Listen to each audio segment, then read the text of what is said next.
Resources Committee for Tuesday, January 18th, Senator? 2022. And hello, Linda. Yeah, I'm just starting the live stream now.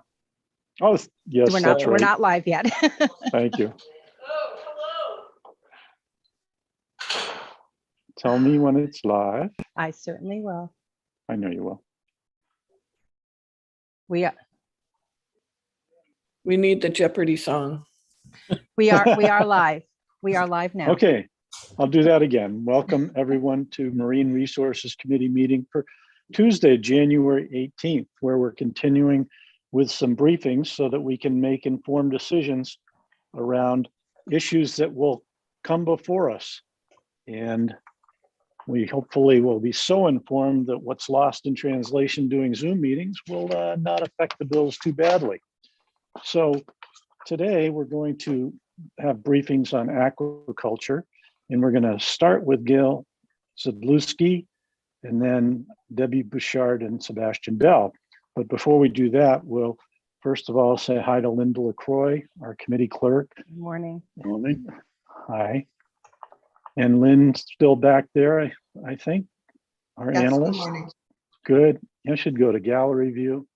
Lynn Caswell's here and then doing great work, keeping us organized.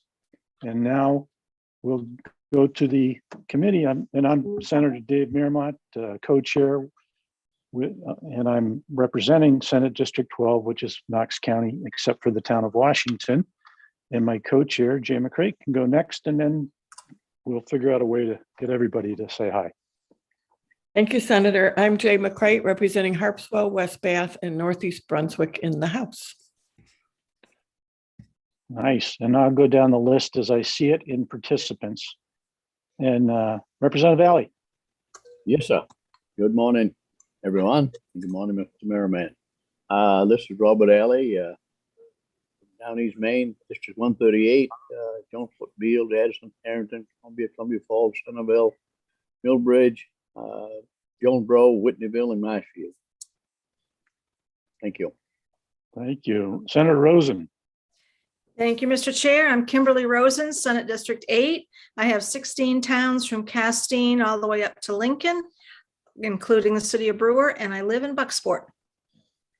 Thank you. Representative Thorne.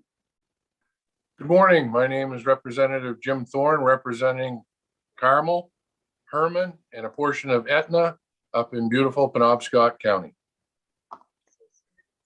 Representative Hutchins. Good morning. I'm Representative Hutchins. I represent District 131, Statson, Penobscot, Orland, Dedham, Otis, Verona Island, Prospect, and Stockton Springs. Thank you. Thanks. Representative Hepler. Good morning. Thank you, Mr. Chair. I'm Allison Hepler. I represent the towns of Aroustic, Georgetown, Pittsburgh, Woolwich, which is where I live, Dresden, and a small part of Richmond. And I, like Representative Thorne, I'm kind of keeping an eye on judiciary this morning. Great. Representative Crafts. Hi, I'm Representative Lydia Crafts in House District 90. I represent Newcastle, Damascotta, Bristol, Bremen, Monhegan Island, Louds Island, and parts of South Bristol and parts of Noblesboro. Thank you. Representative Maxman. Hi there, I'm Chloe Maxman. I represent Senate District 13, which is all of Lincoln County, Washington, and Windsor. Thank you. And the list jumps while I'm reading it because whenever someone comes on to say hi, then they jump to a different place. But I think that's all of our committee that is on. If I missed you, go ahead and jump in now.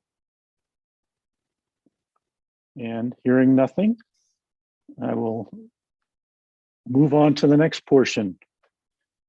So Lynn or Linda or co-chair, if you have anything, comments, anything right now, this will be a good time.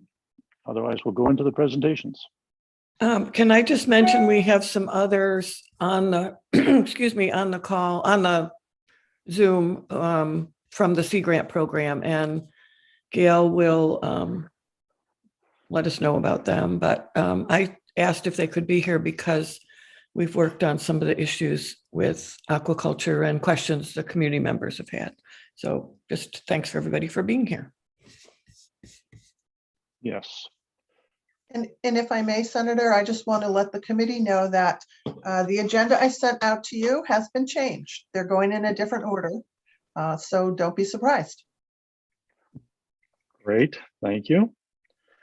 Let's see, that's the wrong one. Too many devices here. Okay, so, but I do know Gail Zladowski is going to go first and introduce the people that are with her as well. So is she in the presentation right now? On her way in. Thank you. I think she can't hear on the way in, so I'll wait and try that again.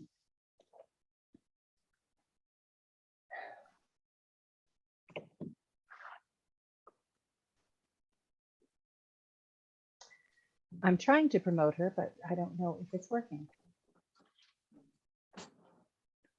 We may change the order again. There's no telling what'll happen.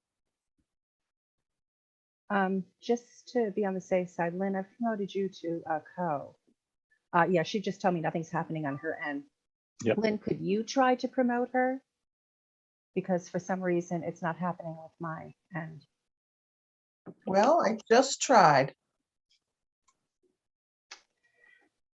Well, I don't see her in the attendee list anymore, so she must be on her way. There she is. Okay. Ta-da! All right. Quite an experience. Well, welcome. And okay. Ms. Ladowski, can you hear me? Yes, I can. Are you? Ah, there you are. Great. Yes. Welcome. Thanks Thank for being with us today. And I don't know if you knew it or not, but you're going first, and then you get to introduce the people behind you. I do. Or I will if you don't know who's behind you. So I won't either, but I'll make something up. And so we're at that point. You have the floor, and thanks for being with us today. All right. Thank you, Senator Miramont, Representative McCrate, and distinguished members of the committee. I'm Gail Zladowski, and I'm coming to you today from University of Maine's Orono campus on Marsh Island, the territory of the Penobscot Nation. And I want to acknowledge the ongoing injustices to the tribal nations and share that all of our work occurs on the lands of the Penobscot, Maliseet, Micmac, and Passamaquoddy tribes. And we thank them for their stewardship of the land and continued strength and resilience to protect it. I'd love to be able to share my some slides now. Is that okay with you if I start sharing my screen? It is. And oh, there we go. Got it's it. Working. Excellent. Yay. So I want to thank you for inviting me here this morning to provide an update on recent aquaculture activities on behalf of Maine Sea Grant. And let me start by thanking you for all of your continuing work during this extraordinary time and your support for investment in public education, university education, and research, which enables Maine Sea Grant and others across the state to do the work that matters for Maine. I would like to acknowledge that there is absolutely no way I can capture all of the new activities in the state or even our own activities related to aquaculture in the next 15 minutes. As you know, we're a partnership between federal and state entities, with NOAA providing most of our budget, and a good deal of that is matched with non-federal funds from the Maine Economic Improvement Fund. Collaboration truly defines our program, and we have established and maintained hundreds of partnerships that have been in place for decades. And we work with many partners throughout the state, including in aquaculture activities over this last year. And when asked who else I would invite today, I realized the list was incredibly long. And I'll do my very best to highlight many partners, and Debbie Bouchard and Sebastian Bell will highlight many others. And I want to focus my time mostly on a project I shared with you last year when I was here, a 10-year roadmap for aquaculture in the state. It was developed in close partnership with aquaculture leaders, along with engagement of more than 100 individuals from over 90 organizations. So as a quick reminder, Maine Sea Grant's mission is to support the responsible use and conservation of coastal resources to sustain thriving coastal communities and ecosystems. And aquaculture fits within many of these focus areas, but falls most obviously under safe and sustainable seafood, where we implement our activities in 3 areas: extension, which includes applied research, technology transfer and outreach, education, and funding research. And I will give you a taste of each of these, then more details about the aquaculture roadmap, which you should have received in the packet for today as well. So if you have that handy, I'll be talking about that in a little bit. So all of our work is made possible by our dedicated Marine Extension team members, which is a partnership with Maine Cooperative Extension. Our team members live and work in coastal communities from Wells to Eastport, bringing science-based resources to Maine people. They have decades of experience listening to and collaborating with researchers and coastal community members, building partnerships and implementing our mission. Several members have specific focus on aquaculture in different areas, finfish, shellfish, and seaweed, for example. Heather and Dana, shown here a little bit larger than the others, are actually here today as Representative McCreate mentioned. So if there are specific questions about their work, we can bring them into the discussion. Sea Grant's leadership and support for stakeholder engagement and facilitation are integrated to our entire portfolio. And you'll notice there are many other members shown here on this slide. And our engagement efforts emphasize building local capacity for statewide economic diversification, supporting inclusive and science-based public decision-making and planning, and enabling applied marine research, coastal research, and monitoring, be it in aquaculture or climate change-focused activities of coastal community resilience and engagement, for example, with the Maine Climate Council and actions implemented in coastal communities. Our aquaculture-related outreach and education activities in 2021 were responsive to requests and needs in coastal communities. For example, at the start of the pandemic, we leveraged federal dollars and local partners to fund projects that helped marine businesses and coastal communities rise to the challenge of operating during the global pandemic, ultimately supporting 8 aquaculture marketing efforts and new value-added product development as part of the Buoy Maine project. Also in 2021, the Alliance for Maine's Marine Economy, a network of 30 industry research and nonprofit organizations, produced a series of lunchtime cooking shows that celebrated the innovative seafood products that resulted from investments made by the 2017 state-sponsored Citizens Marine Bond Initiative. Each episode demonstrated how the state's investments are transforming Maine's seafood economy and just how easy it is to prepare Maine seafood. Even more specific to aquaculture, Maine Department of Marine Resources reached out to Maine Sea Grant to assist in facilitating community discussions on aquaculture hearing process last year. Their goal was to answer questions frequently asked by the public as it pertained to the leasing process.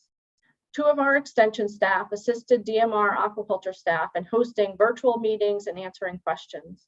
Approximately 70 riparian landowners, anti-aquaculture advocates, prospective shellfish farmers, and municipal officials attended the 3 inaugural sessions. DMR and Sea Grant identified the potential for similar learning sessions for targeted audiences such as municipal officials, harbor masters, and volunteer town committee members whose collective duties relate to approving aquaculture leases are growing more complex as the industry itself grows and diversifies. It is important to note that we enter this type of engagement, be it aquaculture and other areas, with a balanced approach, providing information and resources to all stakeholders. In 2021, we funded research on topics such as food safety guidelines for handling edible seaweed conducted at the University of New England, a method to quickly detect harmful pathogens in oysters, identifying scallop populations that could potentially seed an industry in the state, and ongoing research on scallop aquaculture being supported by Sea Grant Extension staff include creating safer and more effective scallop aquaculture equipment, and has resulted in robust data sets being used by DMR and researchers for considering this high value market aquaculture product. We're also working with partners to help gauge shellfish industry needs for compostable, degradable shipping bags to reduce plastics in the environment. You may have seen some of this work in Down East Magazine and New York Times, for example. We also work with our partners to develop the information, resources, and support and training our constituents need to strengthen their seafood-related enterprises.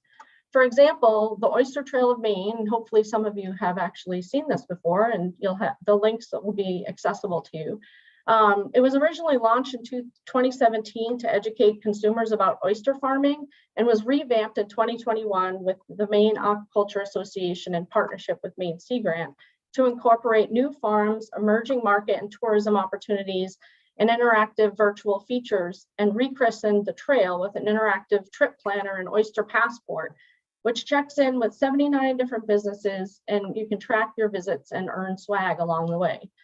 But 4 months into the trail revamp, there were more than 1,500 registered users who did more than 600 farm tours with more than 1,200 oysters purchased directly from farmers. And this has been highlighted not only by AAA and Down East Magazine, but also by the National Geographic as a real highlight in Maine. So continuing on the theme of strengthening the seafood related enterprise in Maine, our extension staff have worked with scientists to develop and deliver aquaculture in shared waters, a training program aimed to help fishermen diversify their opportunities. Since 2013, more than 300 Mainers have received the training and resources needed to enter and stay competitive in the aquaculture sector. As a result, program participants have started 34 new businesses and supported 100 jobs.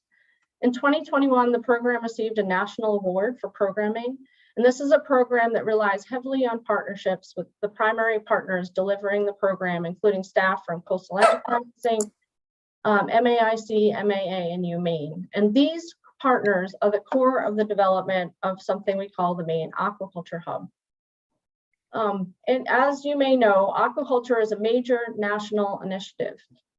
Annual federal appropriations directed to aquaculture through the National Sea Grant Program alone have been increasing since 2010, doubling from 2014 to 2016 and stabilizing over $10 million annually.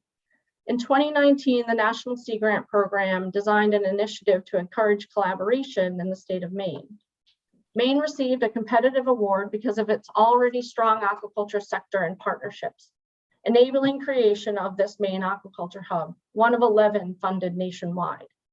The Maine Aquaculture Hub was formed to help the aquaculture industry in Maine overcome barriers, consistent with federal priorities, and is supported with federal funding and leveraged local funding. The three activities of the hub include expanding on the training program I mentioned earlier, funding opportunities for industry-led projects and finally collaborative discussions regarding the next 10 years of aquaculture in the state. I've already touched on the training program and will briefly mention some of the ongoing industry-related projects and then get into the meat of the roadmap that I mentioned. So in 2021, there are several industry-supported ongoing innovation projects, including developing a mussel farming brand down east, sea scallop washing equipment, funding improved mechanization for oyster farming, and research on scallop biotoxin testing, as well as improved kelp seaweed processing. All the results from these projects are being shared widely across the industry and associated businesses and organizations in the state.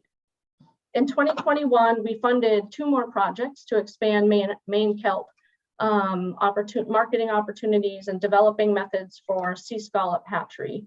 They recently received funding, and then actually last week we just opened a new call for proposals that I'd hope you'll share with your constituents interested in potentially developing projects around outreach and innovation in the aquaculture sector.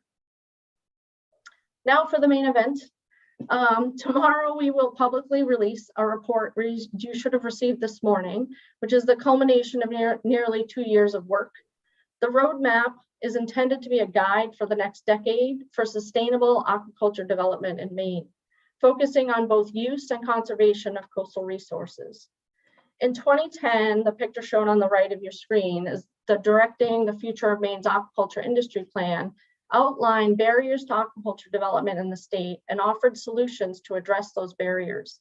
Much has obviously changed since that publication, and for Maine to remain a leader in sustainable aquaculture and realize its potential, a new roadmap is needed to reflect the opportunities and challenges of the decade to come. This 2022 Maine Aquaculture Roadmap offers a collaborative outlook and proposes goals to guide the aquaculture sector over the next 10 years. including identifying the steps, partners, and projected resources needed to achieve the goal.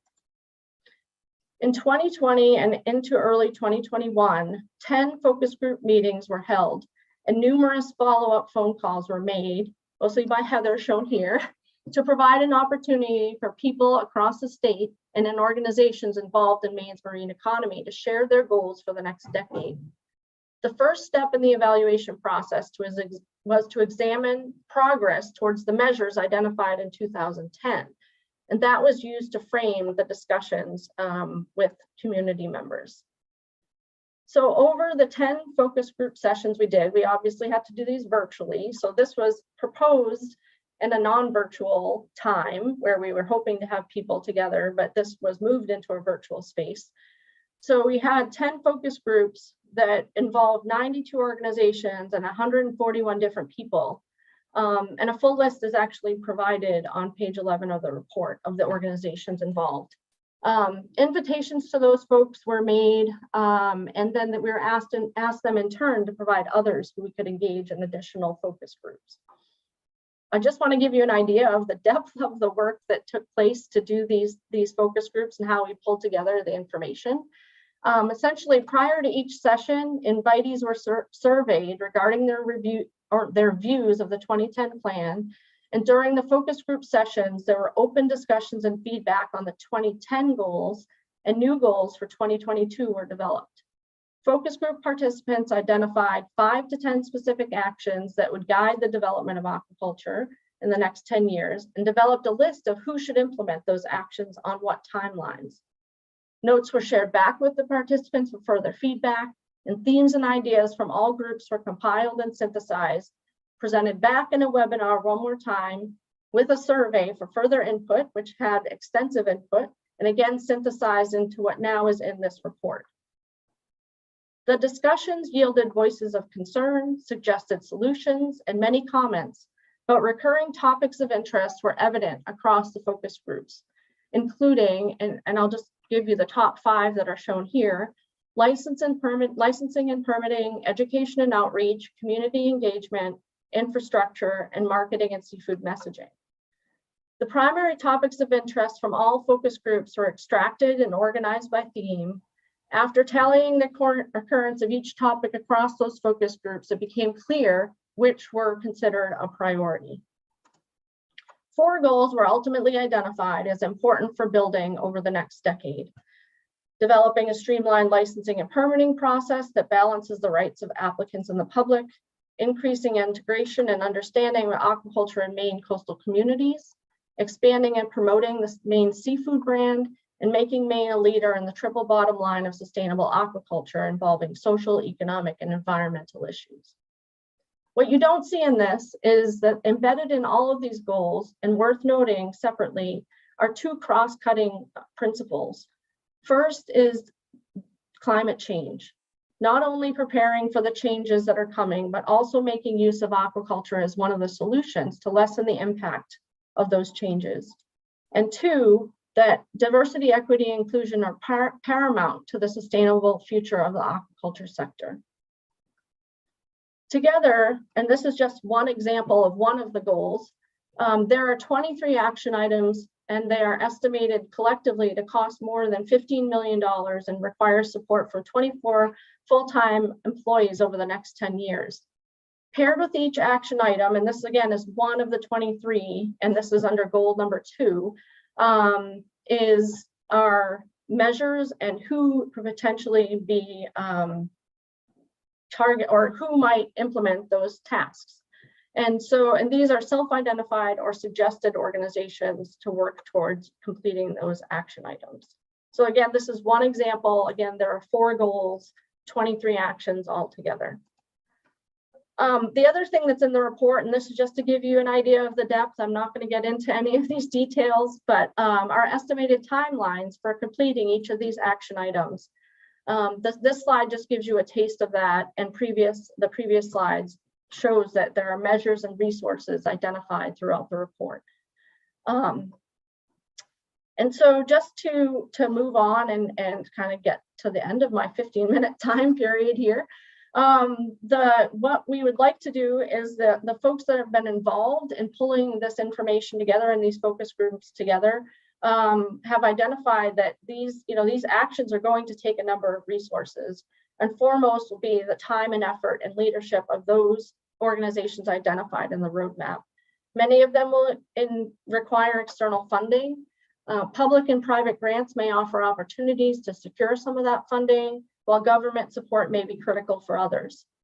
At the time of this report's publication, several action items have already begun. Some of DMR staffing is underway, and the hub call for proposals to invest in farmer-led projects that works towards the roadmap is also open, as I mentioned. The organizations of the steering committee, namely the Maine Aquaculture Association, Maine Sea Grant, and the Aquaculture Research Institute and Aquaculture Innovation Center, are committed to conducting a progress assessment of this 10-year plan at the halfway mark in 2027. Our hope is that others use the roadmap's identified actions to work together toward the collective goals collaboratively identified over the last 2 years for the future of aquaculture in Maine. I'd like to end there and thank you for your time and entertain any questions, and then introduce my colleague, Debbie Bouchard. Well, thank you. That was really enlightening. You guys are doing a lot. And so, I don't know, there must be some questions. Anybody on the committee? Yes, yes, sir. Representative Valley. Yes, I was just curious as to where the Down East Institute falls in here.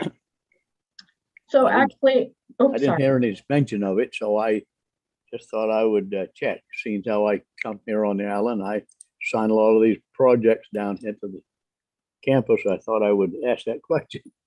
Perfect. And I know that Dr. Bouchard will probably address some of that as well. But I will mention that the Down East Institute is involved in the scallop projects that I mentioned, the mussel projects that I mentioned, and is a key partner in all of the work that we do together. And Debbie will mention some more specific projects in her statement next. Thank you. Anyone else? Okay, great. Who's We next? have Representative Hepler has her hand up. Okay. Go ahead, Representative Hepler. Thank you, Mr. Chair, and thanks, Gail. I was just going to mention, I was when you're talking about the understanding of aquaculture, I happened to spend a couple of weeks in Cedar Key, Florida, which has a big hardshell clam and oyster aquaculture. And one of the things they put together, and I think this might have a really good impact on people moving to the area and then like not wanting this to happen, is they put together a really classy brochure, I think with the help of the University of Maine of Florida, or the University of Florida, right? Yeah, and the Florida Humanities Council, and they put together this color brochure that they make sure realtors have. So when people are moving to the area, they just kind of know, they're on notice that this is the kind of work that we do going forward. So I'd be happy to share it with you if you want. Yes, that would be great. That's definitely something that's on our radar, and I'm not sure we've been effective at getting it out to enough realtors. So we should definitely do more. Great. Let's see, I'm trying to get a view that allows me to see people raising their hands. So Representative McCrate, you have yours up, but you can just talk anytime. Very polite. Thank you. Thank you, Gail. This is really helpful. And I just wanted to mention, and I don't want to offer anything that isn't what you want to have offered, but Dana Morse and Heather Sadusky were kind enough to meet with a riparian landowner group in my part of the world. And it was a great conversation about really a listening session. And of course, they were able to answer some questions, but to hear from, as Representative Hepler said, some of the concerns that people bring forward when they're new to the area or there's new development. So I don't, again, I'm not trying to offer that that's always available. I don't know. but it was much appreciated by me, certainly other legislators involved, and by the community. It kind of took some of the heat out of it. People felt listened to. I'll just respond briefly to say that that's, when people have a need for information, that's the kind of place we want to be able to enter, help. So definitely reaching out with those kinds of requests is something that we want to entertain. Great, thank you. And one other is a conversation I had with Dana Morse, really fascinating about some of the plastic work, the getting plastics out of there, particularly around aquaculture operations, and using oh shoot, I'm blanking on it. The 3D printer, is that what it is? No, Yeah. yes. And biodegradable materials. Mm-hmm. Yeah, yeah. Mm-hmm. Which I thought, oh, that's the solution to everything. And Dana said, calm down. It isn't good for all plastic. No, he didn't say that, but that's exciting. And this committee has had a lot of interest in plastics in the ocean and what we do. So that's something I just wanted to put on people's radar that is happening. I don't know if you want to say any more about it, but interesting science going on. Yeah, I will comment briefly on that because as all of you know, the infrastructure bill that recently was passed in Congress, I actually identify Sea Grant as receiving $50 million nationwide for marine debris. And it's that kind of work that Dana's doing around those plastics that we're hoping, if our program receives that federal funding, that's the kind of work that we'd like to put those funds toward. Great. Sounds like the committee's going to need a bus to go down to the Keys and see what they're doing to make sure we're doing the right thing here in Maine. But anyway, now I finally found the gallery view button for this iPad. I can see everyone. I don't see any hands. So last chance and we'll move on. Who would you like next? Debbie Bouchard is in the room, so I did have one more slide to share, and then I'll turn it over to Debbie. I already shared with you that our extension team is spread across the state, but as Representative Alley mentioned, that Down East Institute and UMaine Machias, two wells are areas where we are present, and I'll just point out that Debbie's institution, the Aquaculture Research Institution, is in Orono, but we do work at all of these different research locations across the coast. So I'm happy to introduce Debbie Bouchard, who is the director of the Aquaculture Research Institute.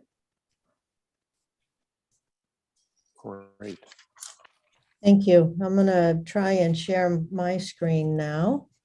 Excuse me, Ms. Bouchard, while you're doing that, Representative Bloom has joined us. You want to say hi? Hi, everybody. This is Lydia Bloom. I represent House District 3 in York. Happy to be here for this important presentation. And welcome. Thank you. Okay, back to you, Ms. Bouchard. Okay, can everyone see my slides? They're really Yes. big on my screen now. Well, again, thank you, Gail, for that lead in, and thank you, distinguished members of the Joint Standing Committee on Marine Resources, for inviting me here as well. As mentioned, my name is Debbie Bouchard, and I'm the director of the University of Maine's Aquaculture Research Institute, and also an aquatic animal health specialist with UMaine's Cooperative Extension. Today, continuing from Gail, I'm going to provide a snapshot on UMaine's strategic, innovation, and outreach aquaculture initiatives from the past year. For quick review, ARI's mission is to serve Maine as an authority on aquaculture research with the goal of advancing a sustainable aquaculture future in Maine and the nation. ARI is publicly funded through the Maine Economic Improvement Fund, and we are a primary resource for legislators' research questions related to the aquaculture sector. As you will hear in this presentation, we serve the stakeholders of Maine and work closely with industry, regulatory, educational, and environmental nonprofits to answer emerging aquaculture research questions. With our expanding USDA Agricultural Research Service partnership, recent new grant funding, and added new affiliates, we've been able to strengthen the highlighted areas in this slide of our research focus areas. Presently, we now have 16 affiliated faculty members at the university, 8 joint faculty appointments, and 8 associate faculty, broadening our multidisciplinary capabilities to include civil and process engineering, animal veterinary sciences, and food sciences as well. Our partnership with the USDA has allowed us to expand into priority research areas for both finfish and shellfish aquaculture. I'll highlight a few of the areas of innovative development. On the finfish side, just this past summer, Dr. Matt Hawkyard and Michael Habsion were brought on board to address development of sustainable feeds for aquaculture. This has been identified as a top industry priority in Maine and globally. Matt comes to us from Oregon State, where he worked in microencapsulation of larval feeds, as well as sustainable shellfish and seaweed aquaculture. Michael comes to us from the University of Florida Harbor Branch and Kentucky State University, where his studies focused on the interaction of nutrition and genes, termed nutrigenomics, for improved health through nutrition in finfish species. This innovative research in sustainable and alternative finfish nutrition has already brought in international companies for industry contract research to UMaine. Also, ARI collaborates to advance the USDA's oyster research objectives. To help with this, we hired Adam St. Gelais as an aquaculture innovation specialist to run hatchery and experimental farm research at the Darling Marine Center in Walpole. Adam has a background in shellfish and seaweed research and comes to us from the University of New England. The USDA partnership has built new industry service capacity with new equipment such as near-infrared reflectance spectrophotometry to track genetic and environmental influences on the concentrations of key storage materials in bivalves and research on oyster feeding. On the Orono campus, we have also added a gas chromatography and mass spectrometry, tongue twisting things, instrument to detect off flavor in water samples. With relatively few labs that can do this type of work, ARI will be providing this service to aquaculture companies at a reduced rate to assist with water quality mitigation strategies. At the Darling Marine Center, Dr. Damian Brady, with USDA support, is working on growth studies to support selective breeding efforts and carrying capacity models for shellfish aquaculture, particularly with oysters and scallops. This work supports graduate and undergraduate students with learning to work with specialized water quality monitoring buoys, hatchery systems, and experimental farm equipment. ARI and the Maine Sea Grant continue to engage in multi-state initiatives for land-based aquaculture. Our first project, the Recirculating Aquaculture Salmon Network, was a 3-year national sea grant project that will finish this summer. The overarching goal of the RASN project was to build capacity and establish a holistic hub of knowledge to integrate past, current, and future research needs, as well as outreach, education, and extension to promote the successful growth, stability, and economic feasibility of Atlantic salmon recirculating aquaculture sector, and more broadly, U.S. aquaculture. The RASN network is made up of universities, governmental agencies, nonprofits, and industry stakeholders, including Maine-based companies such as Kennebec River Biosciences, Whole Oceans, and also Nordic Aqua Farms.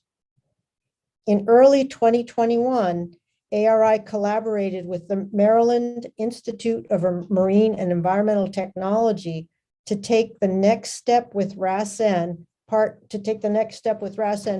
and develop an implementation plan.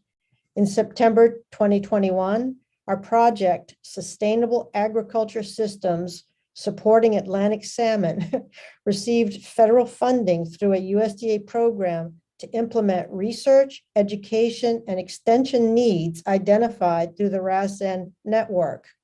The result is a fully integrated network that includes Maine, national and international industry stakeholders, and 4 universities, as well as rural and tribal stakeholders.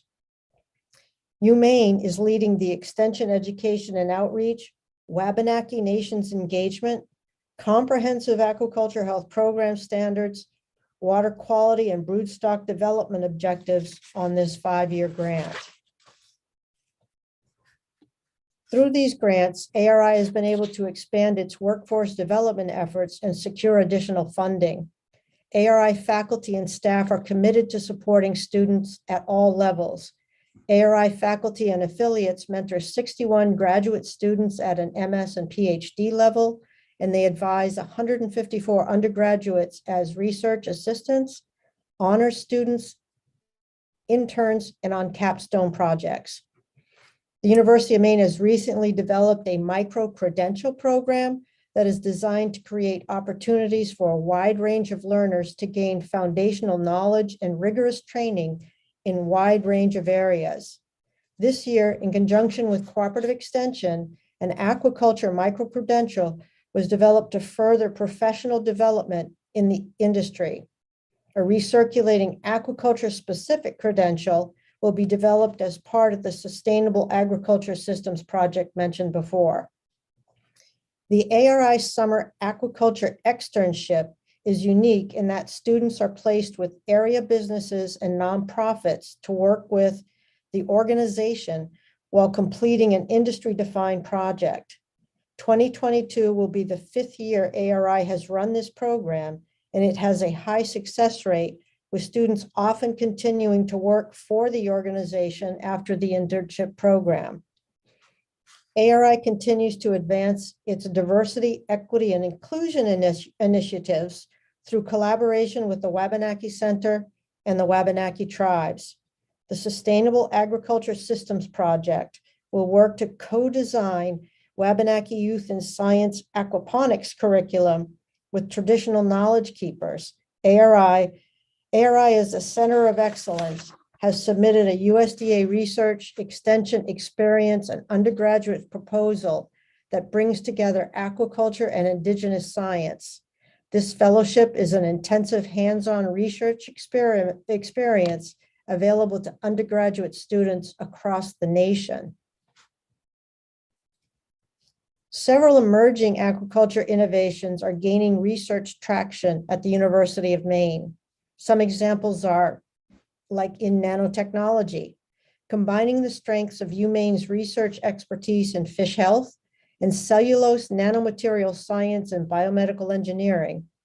Researchers were funded through the USDA to develop a new generation of vaccines for aquaculture using nanomaterials produced from renewable wood fiber in vaccine formulations in a biocompatible, environmentally friendly, and cost-effective manner. Nanobubble technology has been gaining tremendous attention from the aquaculture industry. Nanobubbles are pockets of gas less than 200 nanometers in diameter that can be filled with any desirable gas and are quite stable. This new engineered technology has the potential to shift the paradigm of aquaculture systems, improving energy efficiency, aeration, water quality mitigation, and also degradation of organic pollutants in discharge water. Combining the strengths of UMaine's research expertise in nanobubble engineering and aquaculture systems, these pilot studies will be the first to evaluate the use of nanobubbles on actual experimental recirculating aquaculture systems in Maine for proof of concept. Also, much is happening with new shellfish species. ARI's core faculty, in collaboration with Coastal Enterprises, Inc., the Maine Aquaculture Innovation Center, the Down East Institute, and the Gulf of Maine Research Institute, have brought scallop aquaculture, particularly hatchery research, to the forefront in Maine. A new investment at the Darling Marine Center has built out a much needed scallop hatchery and also upgraded field equipment at the experimental sea farm in Lowe's Cove. These investments are a great complement to the recently upgraded flowing seawater pier facilities at the center. Facility improvements supported by Maine state bonds together with matching federal and University of Maine funds. While this statewide collaboration is focused on scallops and oyster farming, now we anticipate that they will host other shellfish species and seaweed in the future. In the upcoming year, ARI will be working on an engineering plan, and we hope to break ground on the new Sustainable Aquaculture Workforce and Innovation Center, SAWIC, in Orono. This facility will strengthen Maine's aquaculture sector with a premier research and training facility to support efforts across the state. The proposal is to build a new 15,000 square foot functional applied industry research and job training facility. This dedicated aquaculture building will act as a hub connecting and supporting industry-driven applied research and innovation efforts from UMaine's satellite facilities, while providing much-needed demonstration systems for job training in all types of recirculating aquaculture, from shellfish and seaweed to finfish. Through LD 1733, the Maine Jobs and Recovery Act, ARI is applying to receive funding for the new facility and to strengthen our existing internship program. While the center will primarily be used for workforce training and innovation research, this facility will also provide needed aquaculture systems for expanding faculty research and contract research engagement with industry partners. UMaine's specialized aquatic animal health lab over the last 2 years has reached its capacity with industry partners booked out 2 years in advance, and interest from international companies to do research in Maine is only making this new center more urgently needed. With the assets UMaine is building, we are beginning to see Maine recognized as a national leader in aquaculture research. Thank you. I'll take any questions, and after, I'm happy to turn this over to Sebastian Bell of the Maine Aquaculture Association. Thank you very much, Ms. Bouchard. We're welcome to take any questions on that from committee members.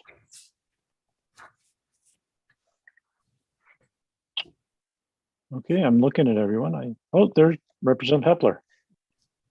Thank you, Mr. Chair. I just have a quick question about the micro-credentials. How many, where did she go? I'm trying to look for.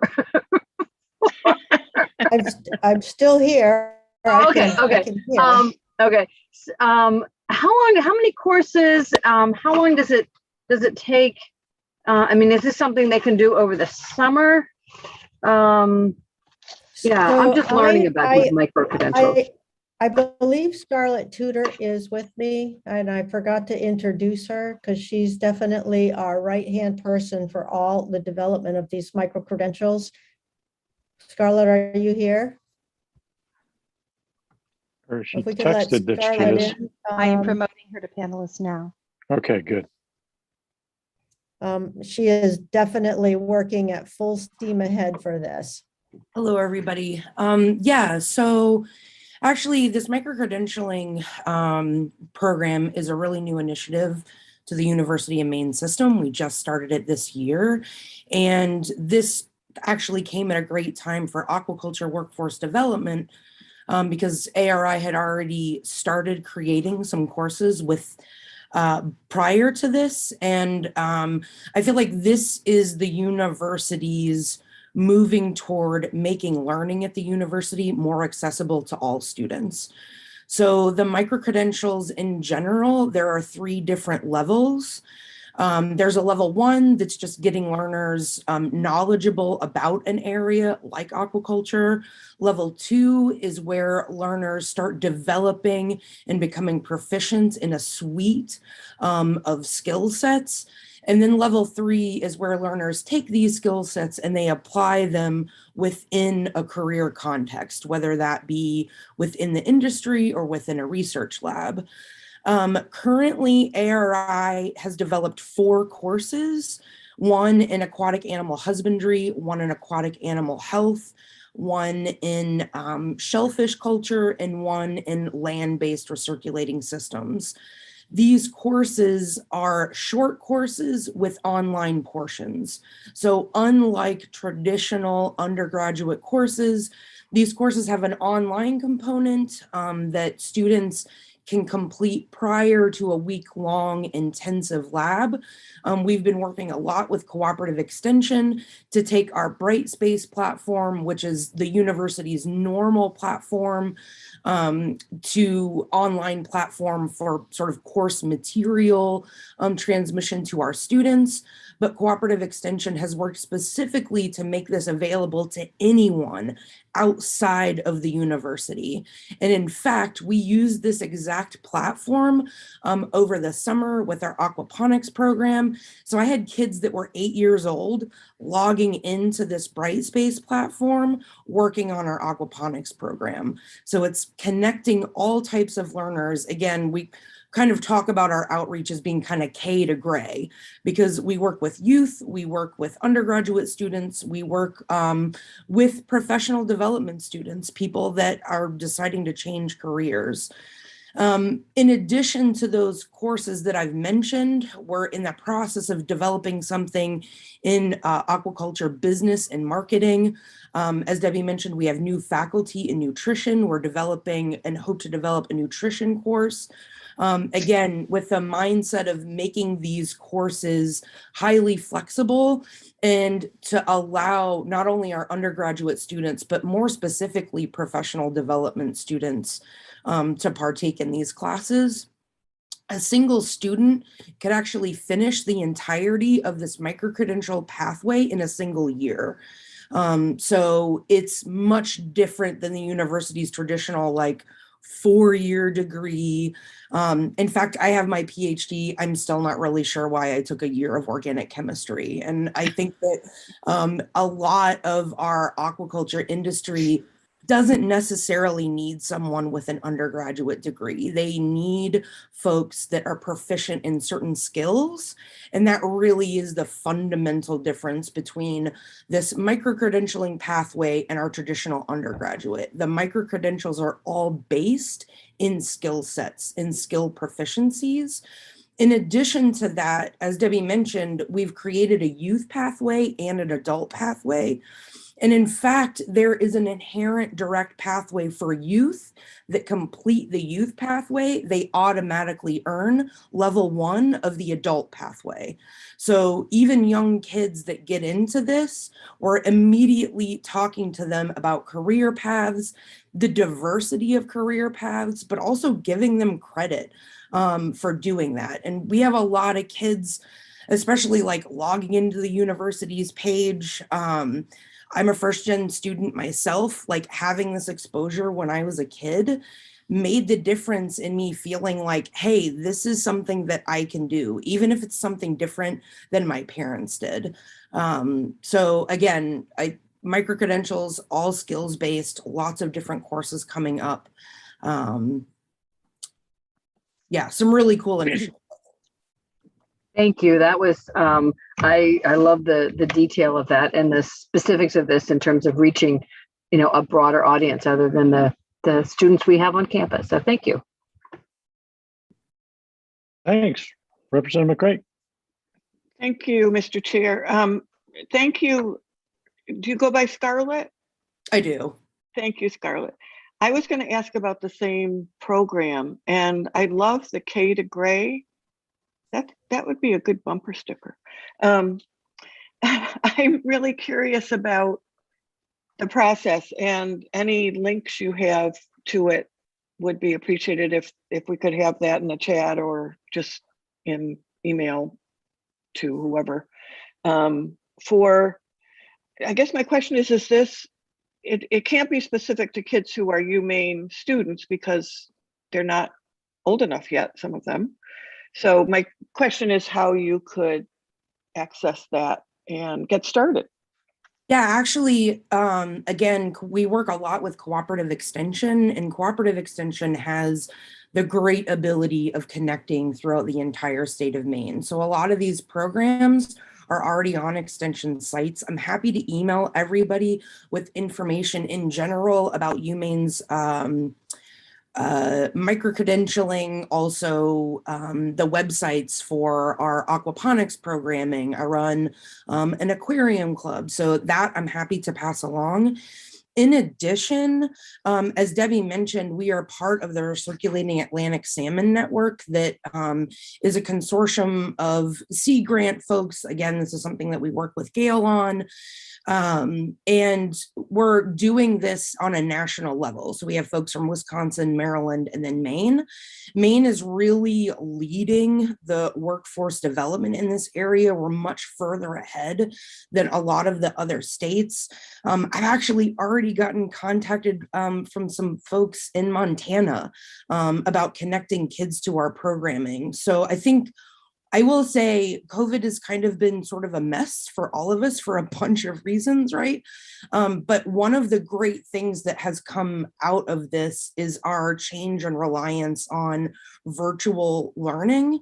And that has completely opened us up to teaching kids. Like the aquaponics program, it was originally in person. Kids had to travel to Franklin, Maine. It limits the number, it limits just the accessibility of the programming. So now that we have developed all of this virtual content, we're reaching kids anywhere and everywhere.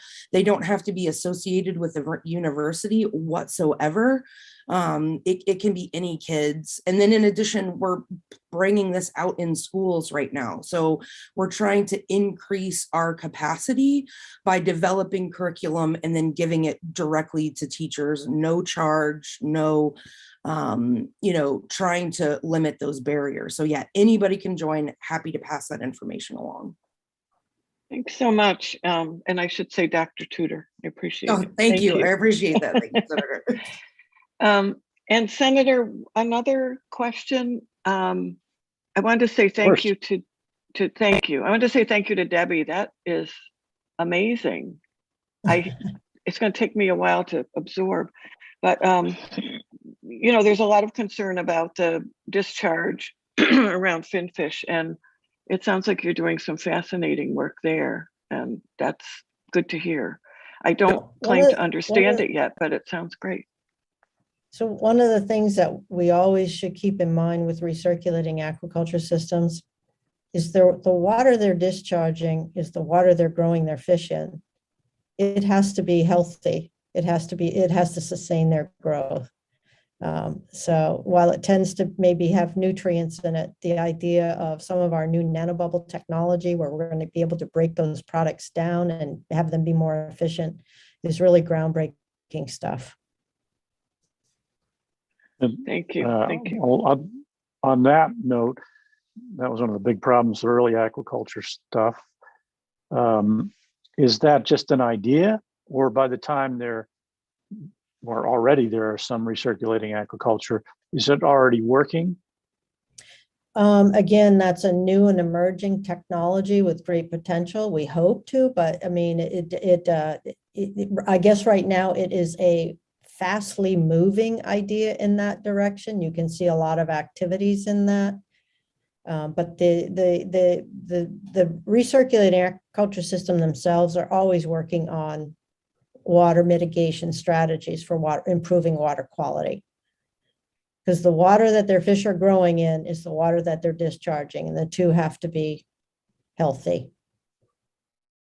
Okay, and the pen aquaculture for finfish, I've heard that it's not as destructive as it used to be.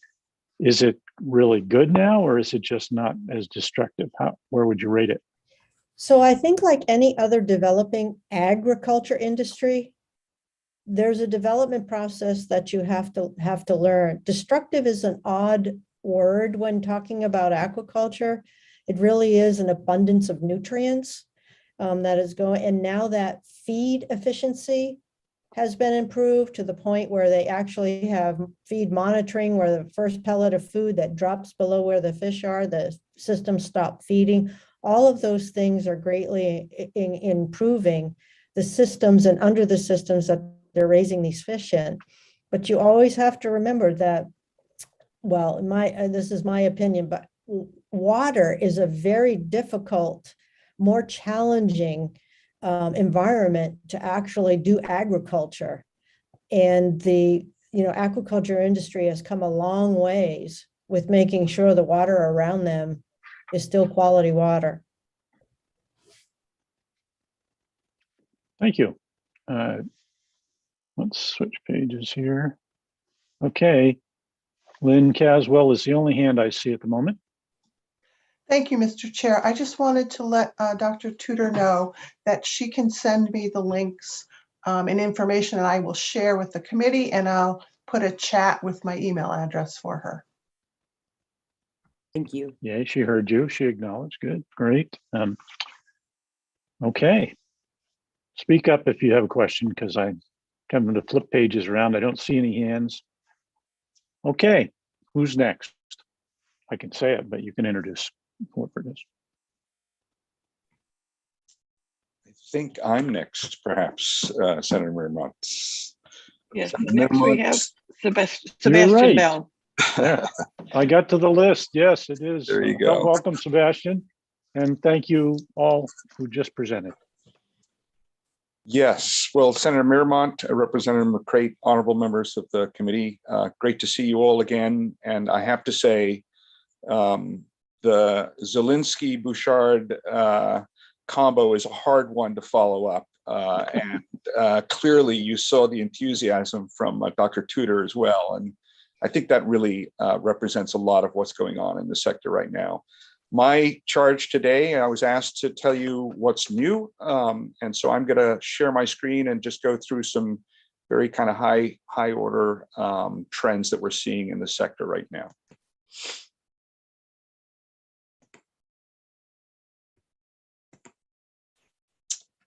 Okay, hopefully that's coming up. Let's just start with looking at what's exciting and new from the private sector's point of view, and that is that we are building new companies and new facilities. And this is a series of slides that are great examples of that. In the center, you see a co-op that's been formed, and I would say that that's one of the interesting trends that's happening in the aquaculture sector in Maine right now, is we're having a series of co-ops being formed around the state. And these co-ops are being formed by small growers who are getting together to pool resources, pool marketing opportunities, perhaps collective buying opportunities for inputs. And it's a relatively new phenomenon. It's only been going on for a couple of years in Maine, and I think you will see more of that kind of cooperative banding together of small growers as we go forward here. In the center is a picture of Bree Warner from Atlantic Sea Farms, and Bree has just opened up the newest seaweed processing plant in Maine. It's the largest seaweed processing plant for food products in North America. And Bree has really been leading the charge in developing new value-added products around seaweed and working with the commercial fishing community, many of whom are growing seaweed that then is processed in Bree's plants and marketed all around the country. On the upper right-hand side, you see Sarah Rademacher. She is the founder of American Unagi, which is our land-based eel farm in the state. And Sarah is using RES technology that Debbie was talking about earlier to grow eels. It's the only eel farm of its kind in North America. Again, Sarah came to Maine, was determined to build an eel farm, raised $10 million, and has broken ground on her plant, and that is being, as we speak, is being constructed.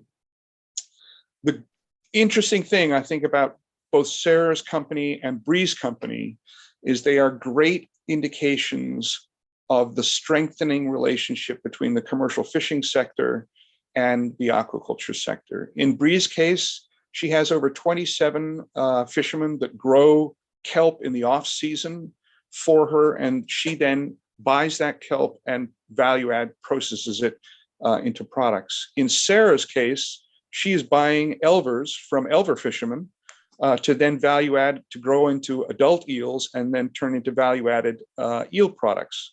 Again, linkages between the aquaculture and the commercial fishing sector, which frankly, many of us could not have imagined as recently as 5 years ago. So it's an interesting turn of events. Let's see if I can do this here. Okay.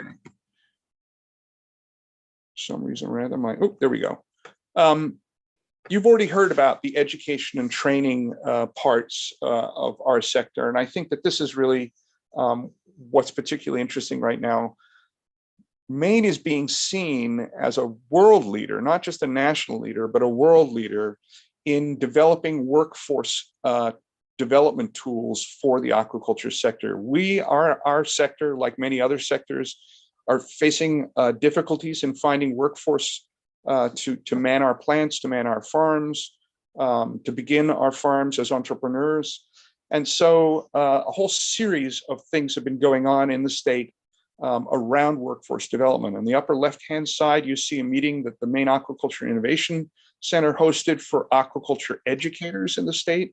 This was the first time that anybody had brought all the people in the state together who are using either aquaculture as a way to teach math and science and literacy skills, or as a way to take children from working waterfront families along the coast of Maine who perhaps have not been able to get into the fishery because of limits on permits or access to resource, and are now looking at aquaculture as a new way to make a living for their family. At the center of the slide, you see the newly released Maine Occupational Standards, Maine Aquaculture Occupational Standards. These are standards that were developed to establish a minimum set of skills and expertise at all the different levels that you might find a job in the aquaculture sector. And they were the first of their kind in the country. And as Dr. Tudor alluded to, the occupational standards, the training programs, and you've probably heard recently about an apprenticeship program that is being developed by Gulf of Maine Research Institute and MAA collaboratively. Those are turning a lot of heads in the aquaculture sector, just not in Maine, but around the country. And we hope that they will help us solve some of our workforce challenges as we move forward here into the future. So the next thing I want to talk about a little bit is markets and market impacts. And I want to start by just recognizing that Cook Aquaculture, our Atlantic salmon pen rearing company, was recently recognized for a second time by the Monterey Bay Aquarium Seafood Watch Program as a good alternative. And to my knowledge, Maine is the only place in the world where salmon net pen farmers have been recognized twice in a row with that category under the Monterey Bay Seafood Watch Program. Quite an accomplishment, and Cook deserves a great deal of credit for the hard work that they put in over the years to continue to be viewed in that category by a program which is actually a very hard program to qualify for. And so they deserve credit there. That was just recently happened this year.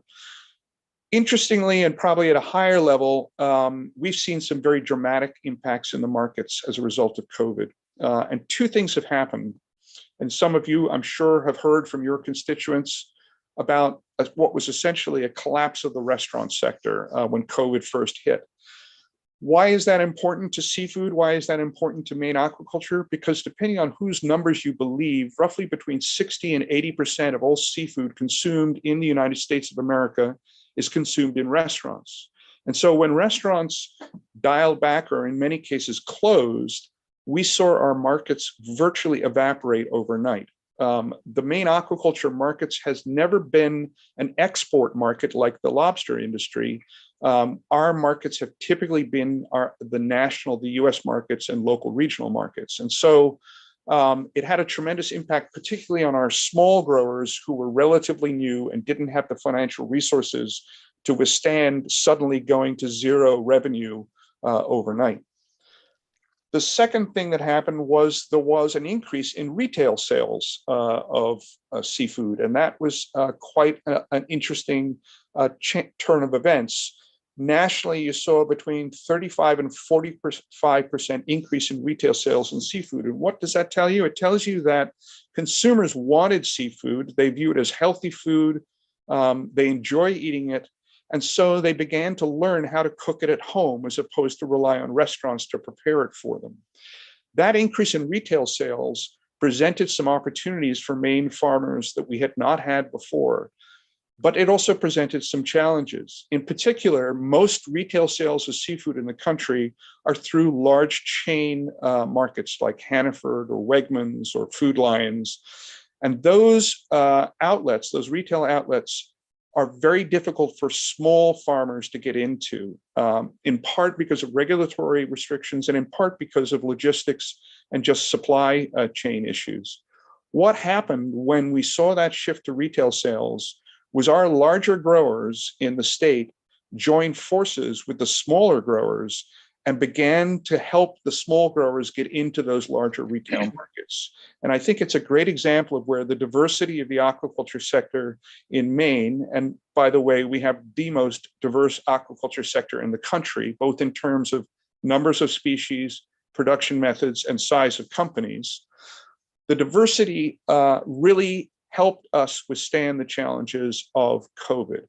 We saw this partnering between large growers and smaller growers that allowed the smaller growers to weather the COVID-19 challenges and still stay in business. And I'm glad to report to you today that we have only lost one farm that we know of as a result of market impacts from COVID in the state of Maine.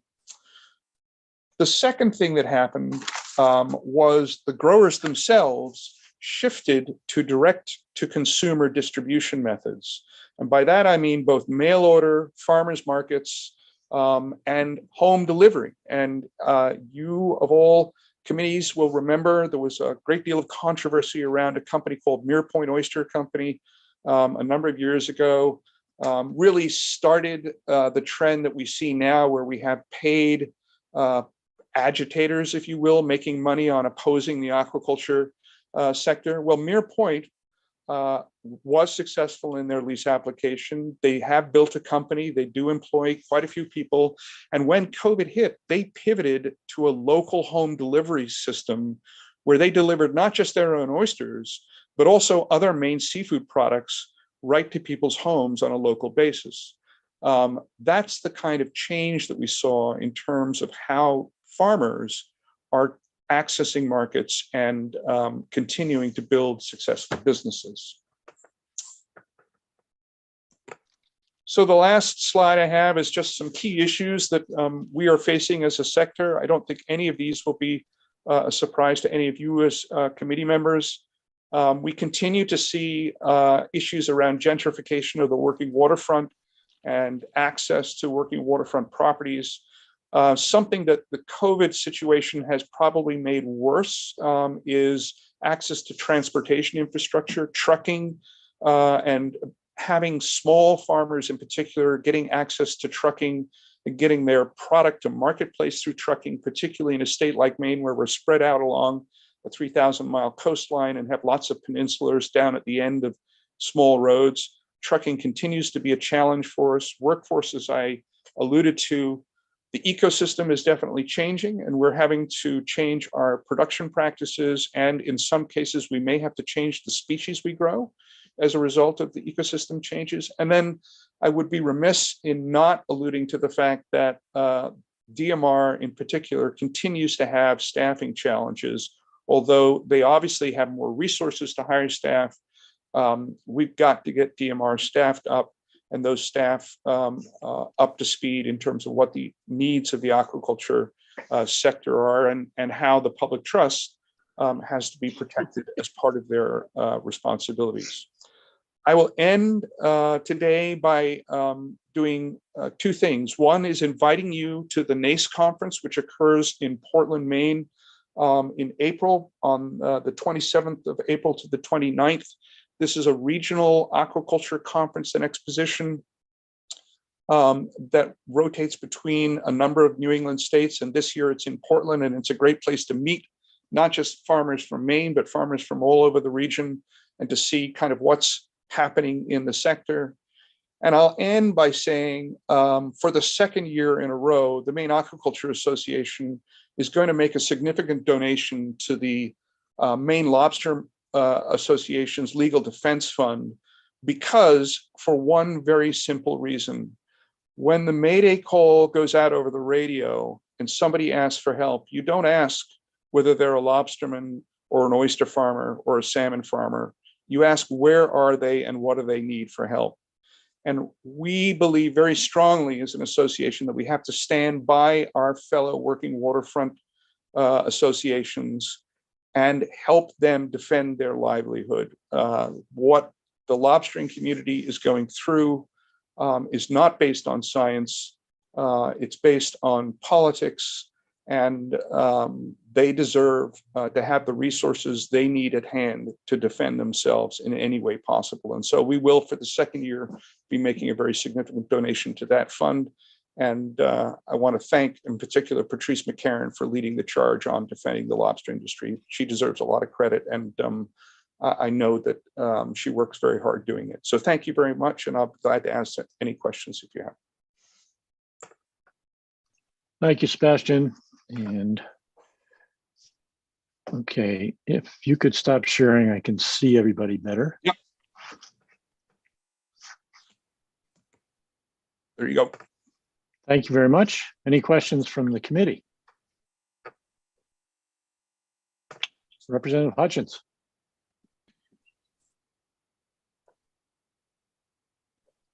Yeah, get unmuted so you can hear me. I just want to thank Sebastian. He always does such a great job, but what I am truly thankful for is the way that he is understanding that we're all in this together on the Maine coast, and if we allow one industry to take all of the slings and arrows, eventually all of the industries will fail. And so I want to thank you very much for that, Sebastian. Well, thank you, Representative. And I know that you understand that we're all in this together, and appreciate the fact that you do. We are all in this together, and if we don't stick together, we will lose in the end, for sure. Great. Representative Crafts. Thank you, Mr. Chair. Thank you, Sebastian. I'm wondering about the changes in real estate and access to working waterfronts since the development of COVID, and if can you speak to any direct impact to aquaculture and that access? Sure. So as I'm sure you all know, and you're probably familiar with the recent report that came out from the Island Institute around working waterfront access, and the fact that it continues to be a challenge. And frankly, COVID has made it worse, not better, because we've had a lot of people with a lot of money move to Maine and buy up properties. What that has meant for our members is in some communities, we are faced with either raising enough money to buy a piece of shorefront property so that we can have wharf access and be able to move product back and forth across that. And I'll give you Damariscotta River is a great example of that. We have 3 or 4 farms that have had to purchase their own pieces of property, build their own wharfs on the Damariscotta River, because they couldn't get access any other way, and because the public access at the boat ramp was becoming very crowded, and it was difficult to get time to load or unload a product. Another great example of that is the cost of housing in coastal communities, where somebody who perhaps is young, starting their career, goes to work for a company, and they have to live maybe 30 or 40 miles inland in order to be able to afford to purchase a house or be in the area that they're being employed in. The one place I think where we are really starting to see heightened problems is down east. And the reason for that is because, believe it or not, we are still a cheap date compared to other places on the East Coast, and down east properties are selling very quickly. And so we are losing working waterfront properties. And once we lose them, they never revert back to working waterfront properties. So as you know, the Working Waterfront Preservation Program, which MLA and MAA lobbied very hard for when it was originally created, has struggled with funding over the years. It's a fund that allows people to put a working waterfront easement on their property and hopefully preserve that property in the family or in the co-op. That did get capitalized in the latest round, and thank you to all of you who supported that. But it's capitalized at a very low level. I think the last round of funding, and I know Pat Kelleher is on here, he may correct me if I'm wrong, but I think it was around $4 million that was given to the Working Waterfront Preservation Fund. As you know, $4 million doesn't go very far on coastal Maine, even though we are a cheap date. So if the state is really going to work to preserve working waterfronts, whether it's for commercial fishing or whether it's for aquaculture, we really need to ramp up the amount of money that we are spending to do that, because as I said, once we lose them, we will never get them back. Thank you. And Representative McCray. Thank you, Senator. Thank you, Sebastian, as always. I was really glad to hear you mention the eels and seaweed, because I remember, was it last session? The years blend. It was thought it can't be done, but yet it's being done. And then the seaweed operation as well, because what struck me was the workforce aspect of it, that off season, it provides jobs for people. So those are two really exciting, and not that it has to be, but it's exciting that it's women doing that in an industry that's opening up more and more to women, I think. Yeah, we're about to do a demographic survey of the sector. A young woman that works for us, Afton Hupper, who's now Afton Vihu, she just got married. She is going to do a demographic survey on the sector, because what we think we are seeing anecdotally is a tremendous number of young women coming in, both as owners and as entrepreneurs. And Sarah and Bree are both great examples of that. And I have to say, and I'm embarrassed to admit this, but I will admit this publicly. When Sarah Rademacher first walked into my office and told me that she was going to build an eel farm, I tried very hard to talk her out of it. I felt as though she was going to lose her shirt and was going to fail miserably. And she has proved me completely wrong. And I stand humbled before you all today to say that I was completely wrong. She is a force to be reckoned with, and has really solved some basic biological problems around eels, which very few other people in the world have ever done. Well, that probably inspired her even more to try to be talked out of it. Could you tell me the NAS conference? What's NAS stand for? It stands for the Northeast Aquaculture Conference and Exposition. And it's been going for 15, 18 years. The Maine Aquaculture Innovation Center founded it under the leadership of Chris Davis. And every year attendance has gone up, although this year we're limiting attendance because of COVID and social distancing. But the best part about the conference is every year I give a bit of an introductory presentation and I ask people in the audience, how many people are under the age of 30? Please raise your hands. And the first year we did it, there wasn't a single hand raised. And the last time we did it, over half of the audience raised their hands. So that's kind of an indicator, I think, of what's going on in the sector as well. Great, thank you. I understand it would be limited, but it'd be great to have information about that if committee members would like to attend. I will make Or sure try that to you get attend. information about it. And if there are committee members that are would like to attend, and if we've over enrolled or what have you, I will make you a personal guarantee that we will get you in. Okay, great. It sounds Thank you. fascinating. Another senator, if you give me Yeah. another second, I see a note that the EO program was started with Sea Grant seed money. Yay. And just a comment, I appreciate your comments on access, because I mean, it's an issue everywhere, but it's certainly an issue in my district, and it's crosses. It's not just aquaculture, it's harvesting, natural set, it's lobster boats, it's everything. So I appreciate that, and I something we need to work on. We talked with Gail and Debbie about what I guess Allison mentioned it, Representative Hepler, the getting the word out through realtors. You're living in a working waterfront is the way I would put it. So learn what that is. And Representative, kudos to Sea Grant again. Sea Grant actually did have a brochure that was developed in cooperation with our association and DMR. And I think the Maine Coast Heritage Trust, I believe, was involved in it as well. This was probably 15 years ago. And I think there were 5,000 copies printed, and it disappeared within, I think, about 8 weeks time. And so you're absolutely right. It's time to redo it. And certainly we would be interested in cooperating with anybody on that. yeah, it was great. I've seen that Sea Grant's Maine's version. It is really helpful. And people, you know, I've had constituents say, I had no idea what I was moving into. They, you know, we need to help get people on board, so to speak. And the last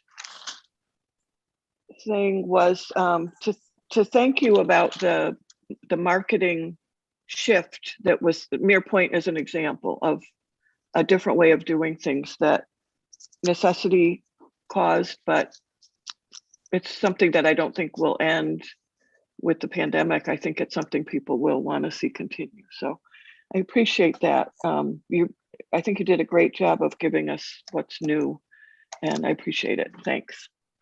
Welcome. Okay, and Representative Bloom. Thank you, Mr. Chair. Hello, Sebastian. How are you? Nice to see you. Thank you. Likewise. I want to just clarify the working waterfront funding and the Land for Maine's future funding. I thought Land for Maine's future funding was involved with working waterfront. I just wanted to make sure I got the nomenclature correct, and the number and the dollar amount. I just want to make sure we're clear on that. Yeah, so the Working Waterfront Preservation Fund was part of the funding for Land for Maine's future. And I believe it was $4 million total out of the total amount of money that was given for Land for Maine's future. But Pat Kelleher can correct me if I'm wrong on that. He's been very involved in the program and kind of leads the process of looking at what properties should be preserved and how to do that. Thank you. I'd love to hear from Pat if possible. Yeah, Representative, Working Waterfront Access Protection Program is part of the Land for Maine Future Program, and Sebastian is correct. It's $4 million out of the $40 million has been set aside, and just as a reminder, it's not $40 million up front. It's $10 million a year for 4 years. So we'll have an opportunity to continue to keep this program moving going forward with dollars available for access protection, the access protection program.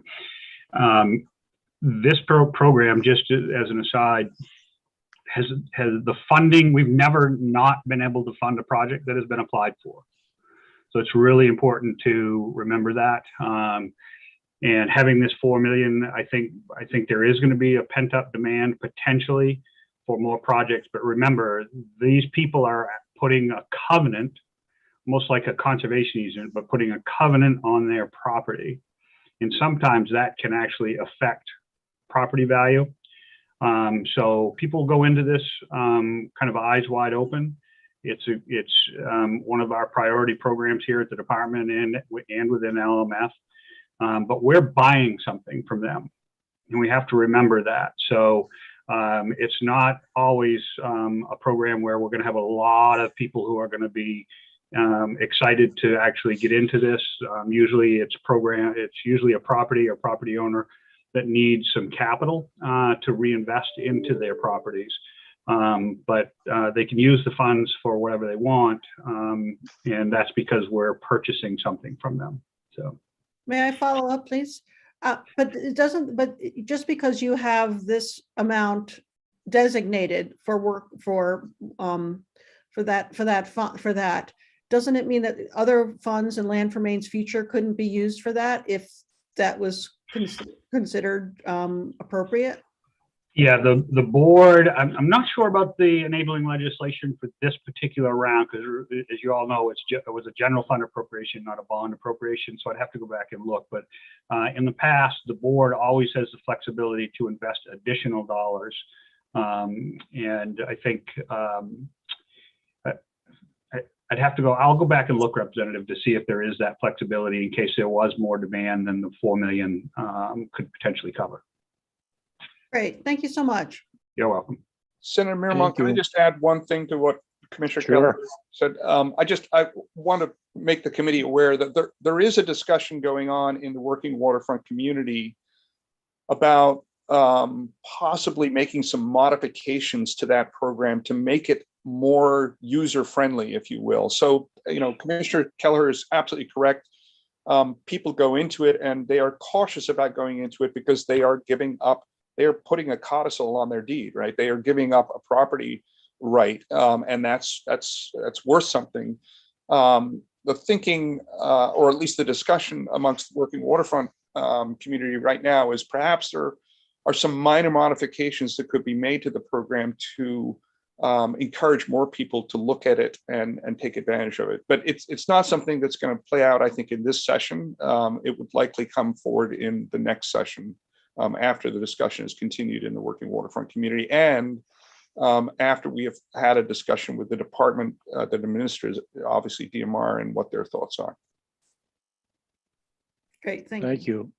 Yeah, and some of these, if people are paying attention and have watched how these discussions, negotiations, or regulatory issues around it go, they can be a little leery because of that. Maybe new people coming in from away, it's for other reasons, but I mean, how did the airboat thing go? How did the crossing the beach go? Things like that. There's a lot of contention. And then if you think, well, if it's people who are already in the industry, they might be the best people to have buy the piece, knowing that they could sell those rights and get part of the purchase price back, making it possibly affordable. But then now they're letting their competitors use the place. So then that comes into play for their thinking on using that too, because that's not something people have usually done. It's good to hear aquaculture wants to support lobstering because we're all in the water and we all need to work together to make sure resources aren't cut off. But it doesn't extend to helping your competitor when they feel like there's competition. So some issues to resolve, but that's what we're here for. And you guys are doing a great job handling them and trying to figure that out. So thank you for that. And Representative Hepler. Thank you, Mr. Chair. Thanks, Sebastian. I just had a quick question. I saw this morning in the Bangor Daily News of a concern about the proposed expansion of the Rockland Water dock, public dock, and it just made me think when you were talking about whether that is. Can places like that, public docks, be used by aquaculturists in moving their product?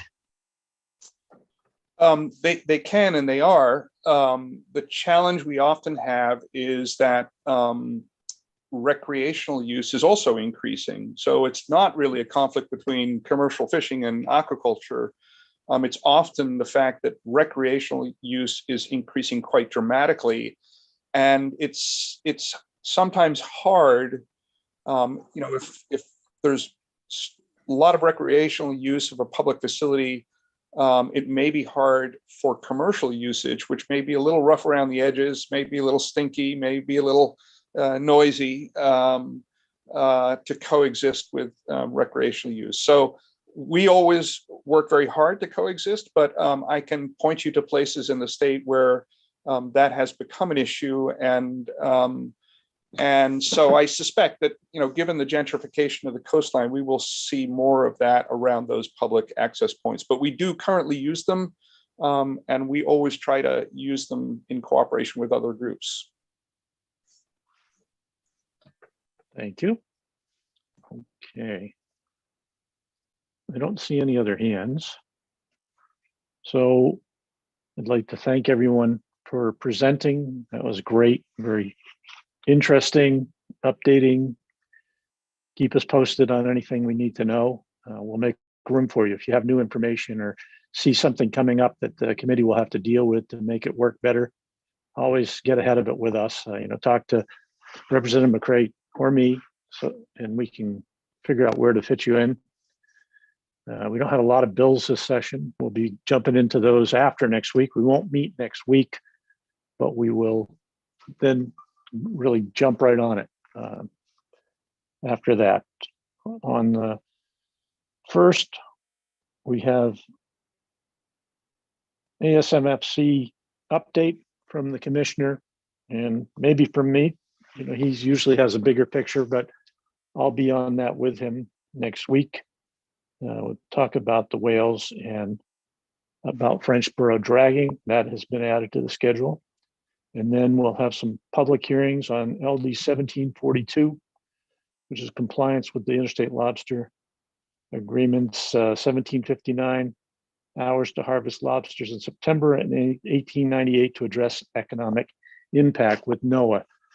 That's on the list for now. They do change. So rest up next Tuesday, so you're ready for the following week. We will need a quorum, so really would hope that everyone will be here to work with us. That's all I have. Representative McCray, anything from you? Two things. Lynn is going to give us an update on the Right to Know Committee, which some of you are familiar with it. When I served on judiciary, that's where that all happens. They had some questions for us. And then I wonder if Lydia wants to announce the coastal and climate. Did I get that in the right order? Climate and Coastal Caucus today. So maybe go ahead to Lynn. Okay. Thanks. Thank you, Madam Chair. So I just want to fill the committee in on the work of the Right to Know Advisory Committee. They're the committee, it's quite a large group. It has legislators, members of the press, members of the public, city, county representatives, and municipal representatives. They do ongoing work with the public records exceptions. So you all know that the work you do is public unless there's an exception, and that applies to all state agencies.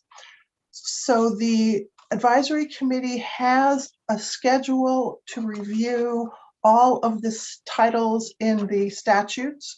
And in 2021, they reviewed Title 12, which is where all of most and all of the marine is located. So they did that work starting in 2021, and they worked with the department. They work with each department. They go through the statute and find any record exception, public record exception, and then determine whether it's still relevant. Are there any questions? Is it ambiguous? And similar questions like that. They came up with two during this past review of Title 12 that I'm going to share with you. There's nothing that the committee needs to do. This is just for informational purposes. So in Title 12, under the research and aquaculture leases section, so it's section 6072 of Title 12, there is a record exception. So for the annual seeding and harvesting reports that the lessee needs to submit to the department. So they submit these reports under the statute. They are confidential. The statute allows those reports to be forwarded to a municipality. And it wasn't specifically stated in the statute that the municipality must keep the report confidential. So the Right to Know Advisory Committee, working with the department, is suggesting, and this suggestion goes to the Judiciary Committee, that that statute be amended so it's clear that these seeding and harvesting reports are confidential in the department's hands and are also confidential if they are shared with municipalities. So that's the first issue or item that was identified by the committee. And as I said, the work of the committee ends up, or I haven't said this yet, the work of the committee ends up in a bill that goes to the Judiciary Committee, and then they work on that bill from there. The second issue that was identified in statute had to do with logbooks for sea urchin buyers and processors. And in working with the department, it was determined that that statute is actually unnecessary because there's another section. So that's section in Title 12, section 6749S. And that section has to do with the logbooks for sea urchin buyers and processors, makes it confidential, makes them confidential. The committee and the department both agree that that statute is unnecessary because there's another statute, another section in Title 12 that also makes those logbooks confidential. But what the committee has decided, since it's more of a substantial change, that they and the department has agreed to this, that the department will move forward with repealing that section of statute in some future legislature. If this committee had a carryover bill, that it would have been possible to put that into a carryover bill, but you don't have any carryover bills right now. So the department has at its discretion the ability to move forward with that repeal of a section of statute. And that's all I have. Any questions? Representative Hepler, is that still from before? Okay. I don't see any. Oh, yes, Representative McCray. Yeah. I just wanted to ask the commissioner, maybe, is this urgent or are you comfortable with this waiting until a future legislature? Thanks for the question, Representative. I think we're comfortable. I haven't caught up with Deidre on one of those issues. If she's got a different thought, she should jump in. But right now, I think a delay is not going to be problematic. Thanks. If it turns out it is, we could consider an after deadline, but if not, it's easier. Thanks. Okay, great. Thank you. Great. Representative Bloom. Oh, thank you. Yes, we're having a Coastal and Climate Action Caucus meeting between 12 and 1. However, it's essentially going to be much of the same presentation that we saw here in this committee last week. So I don't think anyone here will need to see it unless you missed last week's presentation. We're going to be having GoPIF come in and talk about what we're doing. Lots of progress on this, on the Maine Won't Wait plan. Very proud of the progress and working on more this session. So it's all good. Thank you. Thank you. And I will comment, that was, I was pretty distracted last week, and yet the presentations caught me and I sat there and listened to everything. It was great. There was some wonderful information. So thank you very much for putting that together as well. Okay, anybody jump right in if you have anything. Otherwise, we're going to sign off here. And I'll see you in 2 weeks as far as Marine goes, and probably on other committees along the way. Okay, and Lynn? Sorry, Senator. To turn off the live feed, you actually need a motion to adjourn in a second. Okay, hold on. And Representative Hepler, was there something for you? Nope. Representative Hutchins?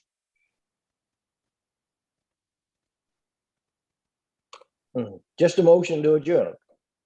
Okay, we have a motion to adjourn. We have a second from Representative Hepler.